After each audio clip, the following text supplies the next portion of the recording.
So this is Evan Narcisse, reporter at Kotaku.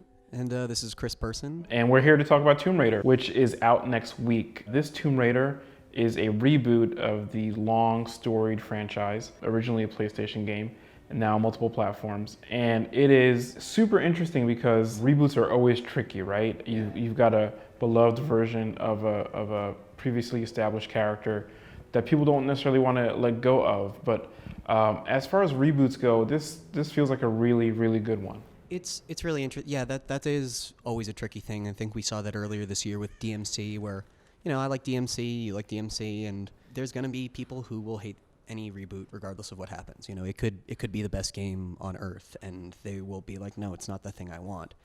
I'm enjoying the hell out of it. I really am. I think it's like you were saying earlier.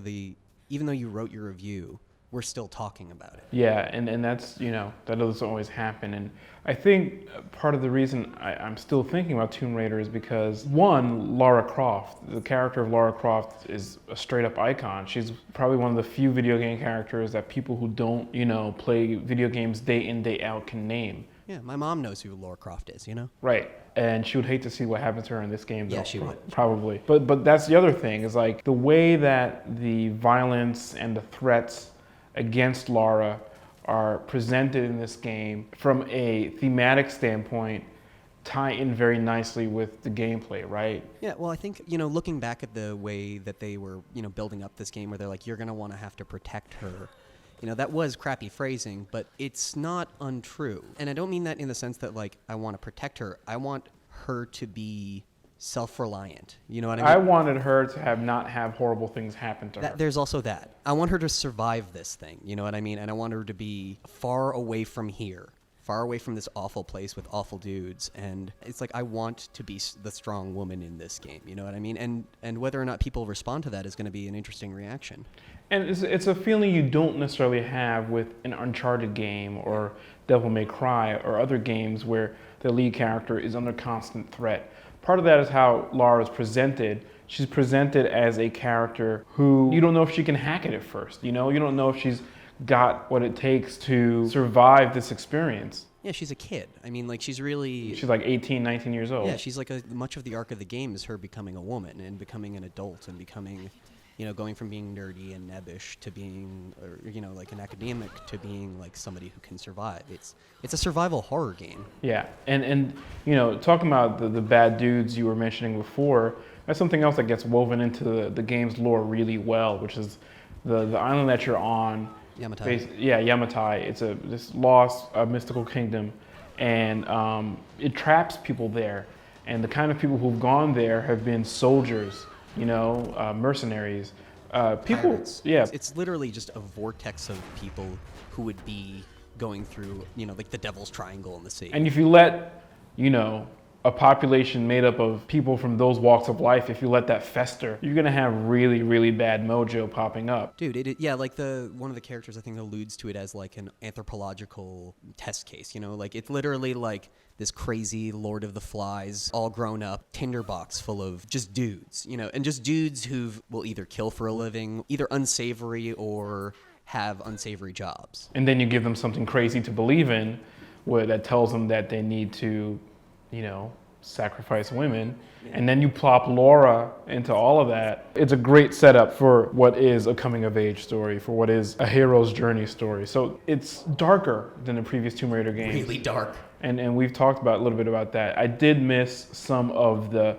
wonder and the joy and gasping and holding your breath at the locations and the vistas that you would take in the older Tomb Raider games, but I also understand why that's missing from this game. It's like we were saying, it's like there's a lot of Uncharted's DNA in this game. There's a lot of Nathan Drake, and even in just how the game sets it up with like little vignettes with video cameras and stuff like that.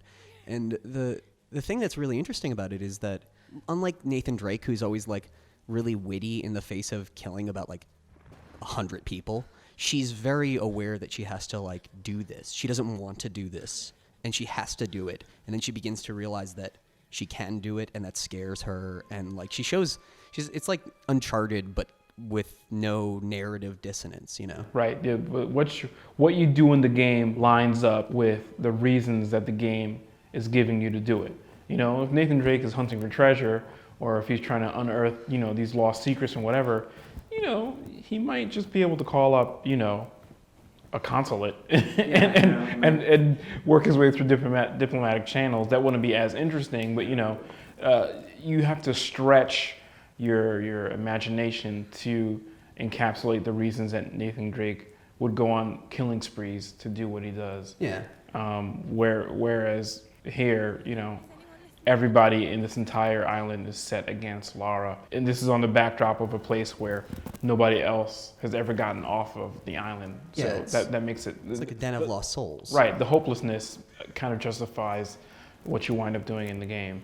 And also, holy shit, that bow and arrow. You and I have talked, we don't use anything else. Like, using a gun feels like cheating. Yeah, it does. And I wrote about it in my review. It feels like the game, the environment, the fiction unlocks something primal, right? You feel like there's like a real hunter-gatherer kind of vibe, and especially in the early part of the game where you're like, you've got to find warmth, you've got to find shelter, you've got to find food.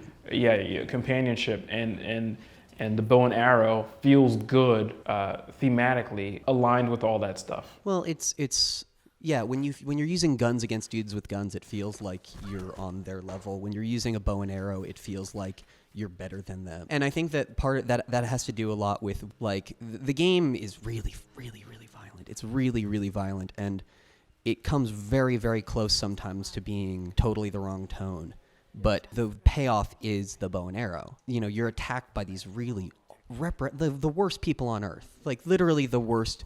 The island is a petri dish for making the grossest dudes that have ever existed. You know what I mean? Like, literally horrible people. The payoff to her being so savagely hit, and, you know, she must have broken like 70,000 ribs in the course. She goes through like 10 plane fuselages. Yeah. The payoff is the Sigourney Weaver in Aliens moment, where it's like you feel like you have power. You're taking power back from the people who are trying to take it away from you. It's funny that you set it up that way with taking back power, because this feels like a take back the night rally, right? Yeah. Like, Lara just came off of her college campus and was protesting against, you know, some horrible messed up stuff happening, and then she finds herself with bow and arrow, and she's gonna, you know, take matters into her own hands. It reminds me of, like I was saying to you earlier, it's like Ellen Page or Sigourney Weaver, or like that Jodie Foster movie, The Brave One, which is kind of a really strange movie, but it feels like it's a revenge fantasy. It's a revenge fantasy, but it feels like she's constantly trying to hold her own. And also, she's always being given encouragement. Like, everyone is, and that gets a little cloying sometimes, where it's like, you can do it, Laura, you can do it. But, like, that's cool. Like, everyone seems to respect her. Like, all of her coworkers seem to, like, trust her and respect her. Yeah, you know, as good as the experience is, it's a grueling one, right? Yeah. Like, I felt so exhausted by the end of this game, not just because I was reviewing it and kind of marathoning my way through it.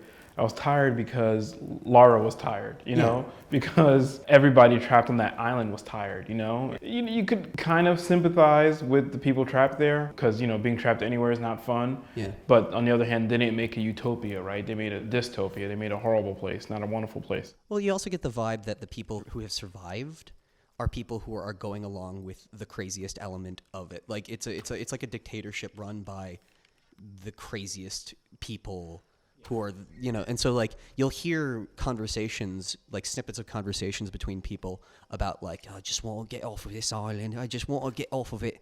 And it's like... Nice accent. Thank you. I'm probably going to get ruined in the comments for that. But, like, no, they're willing to do whatever just to get off the island, and they don't necessarily believe what it is. And it's weird. Even though they're really bad dudes, there is a lot of back and forth between, like, people having conversations. Yeah.